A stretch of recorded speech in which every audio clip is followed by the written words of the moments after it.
মাঝে মাঝে আমার নিজের উপরে এত পরিমাণে রাগ উঠে যায় যা বলার বাহিরে। আমার মতে অলসতার একটা সীমা থাকা দরকার। হাত পা গুটিয়ে কারি না বসে থাকতে ভালো লাগে বলেন? কথায় আছে সময়ের 1 ফোর অসময়ের 10 ফোর সমান কথা। আসসালামু আলাইকুম, আমি আপনাদের মুক্তি আপু চলে এসেছি আরো নতুন একটি ব্লগ নিয়ে। আশা করি ব্লগটি ভালো লাগবে। শুরুতেই বলে রাখা ভালো, আমার এই আলু সিদ্ধ করার পাতিলটার দিকে আপনারা একদমই নজর দিবেন না। মূলত আমি আমার এই পাতিলটার ভিতরে আলু থেকে শুরু করে সব ধরনের সবজি সেদ্ধ করে থাকি, যার কারণে আমার এই পাতিলটা দেখতে একদমই অসুন্দর হয়ে গিয়েছে। মাঝে মাঝে কাজের স্পিড আমার এত বেড়ে যায় যে কোনো সময় একটা দুর্ঘটনা ঘটে যেতে পারে, এবং কি তাই হয় আমার সাথে। ইদানিং কোনো কাজই আমি ধীরে সুস্থে করতে পারছি না, একটু বেশি ভালো করতে গিয়ে তার বিপরীত হয়ে যাচ্ছে। সে যাই হোক, একা হাতের কাজ একটু ঝামেলা হতেই পারে। মাঝে মাঝে কি হয় নিজেও জানি না, পেটে ক্ষুধা থাকলেও রান্নাঘরে যেতে ইচ্ছে করে না। খুব অল্প সময়ের মধ্যে কোন রান্নাটা শেষ করা যায় আমি সেটাই খুঁজতে থাকি, কিন্তু অল্প সময় কি আর রান্না হয়ে ওঠে? তো যাই হোক, যে কোনো রান্না করতে গেলে একটু হাতে সময় নিয়ে রান্নাঘরে ঢুকতে হয়। সকাল সকাল ঘুম থেকে ওঠার পরই আমার উপর হুকুম জারি হয়েছে, বগুড়ার বিখ্যাত আলুঘাটি রান্না করতে হবে। সরাসরি না করে দিলে বিষয়টা কেমন দেখা যায় সেটা ভেবেই আমি রাজি হয়ে গেলাম যে ঠিক আছে, আজকে আমি বগুড়ার বিখ্যাত আলুঘাটি রান্না করে দিব।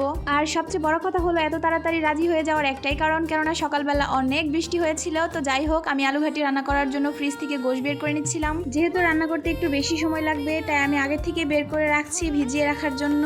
সাধারণভাবে বৃষ্টি হলে আমি খিচুড়ি রান্না করি, কিন্তু আজকে একটু ভিন্ন ধরনের কিছু রান্না করব। সকাল সকাল ঘুম থেকে ওঠার পর বৃষ্টি দেখে মনটা সত্যি ভালো হয়ে গিয়েছে। বৃষ্টি দেখে আমার মন ভালো হয়েছে, কিন্তু রান্না করতে আমার একদমই ইচ্ছে করছে না। অলসতা আজকে আমাকে পেয়ে বসেছে। আলুঘাটি রান্না করার জন্য কিন্তু খুব বেশি মাংসের প্রয়োজন নেই। সলিড মাংস থাকলে ভালো, কিন্তু সাথে তেল চর্বি থাকলে আরো ভালো।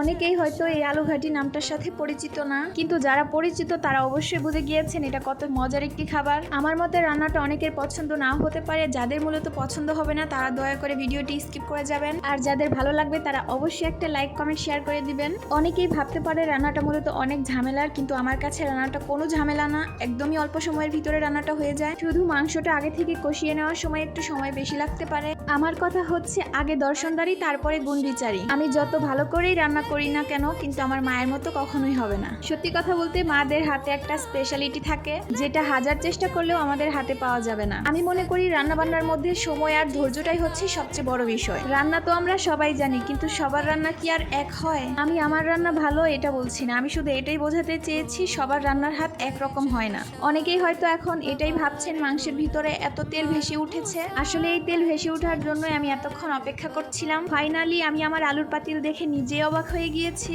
আলুগুলো যখন আমি সিদ্ধ করছিলাম তখন আমি বুঝতে পারিনি আলুগুলো এত বেশি হয়ে যাবে। না চাইতেও যেহেতু আলুগুলো বেশি হয়ে গিয়েছে, ফেলে দেওয়ার কোনো প্রশ্নই ওঠে না। আলুঘাটি কিন্তু অনেকভাবে রান্না করা যায়, আমি আমার মতো করেই রান্না করি। আর সর্বশেষ মাংসটা এখন আলুর ভিতরে দিয়ে দিলাম। বলতে পারেন আমার রান্না মোটামুটি শেষের দিকে। আমি শুরুতেই বলেছি, ভিডিওটি যদি কারো ভালো না লেগে থাকে তাহলে শুরুতেই ভিডিওটি স্কিপ করে যাবেন, আর যাদের মূলত ভিডিওটি ভালো লাগে তারা ভিডিওটি সম্পূর্ণ দেখে যাবেন। জানি না আমার এই আলুঘাটি রান্নাটা আপনারা কিভাবে নেবেন, কিন্তু বাসায় যদি বানিয়ে খেতে পারেন তাহলে অবশ্যই বুঝবেন রান্নাটা কত মজার ছিল। তো যাই হোক, রান্না করতে করতে অনেক কথাই বলা হলো, আর এদিকে আমার রান্নাটাও প্রায় শেষের দিকে।